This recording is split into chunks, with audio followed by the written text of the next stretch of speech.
Alizaliwa tarehe 12 mwezi wa 7 msimu wa mwaka 2001 huko visiwani Zanzibar alikozaliwa Faisal Salum Ibrahim Ahmad Abdul Baka, Mudathiri Yahya Abasi na wengine wengi kabisa.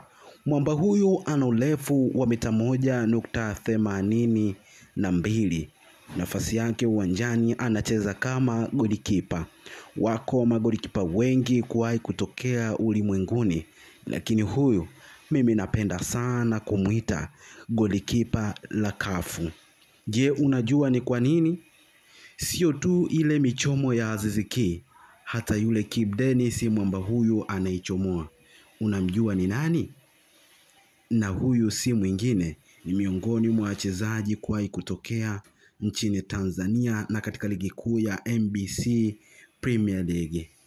Mwamba huyu alishawahi kudakia vilabu mbalimbali ikiwemo pale msimu wa mwaka 2020, 2021, 2021, 2022, 2022, 2023. Alibahatika kujiunga na klabu ya JKU ya huko visiwani Zanzibar alikozaliwa Faisal Salum Feitoto. Mwamba kabisa, ni miongoni mwa wachezaji wanaofanya vizuri katika ligi kuu ya NBC Premier League na vilabu mbalimbali wakitaka kuinasa saini yake, na tena kwa hela ndefu sana. Na huyu akiwa ni miongoni mwa mchezaji atakaye kuja kuwa expensive sana kwenye ligi yetu ya Tanzania. Huyo ni Faisal Salum. Lakini mwamba huyu msimu wa mwaka 2023, 2024, 2024 mpaka hivi sasa msimu wa mwaka 2025 amebahatika kujiunga na klabu ya JKT Tanzania yenye makazi yake jijini Dar es Salaam, ambapo uwanja wake wa nyumbani unafahamika kwa jina la JKT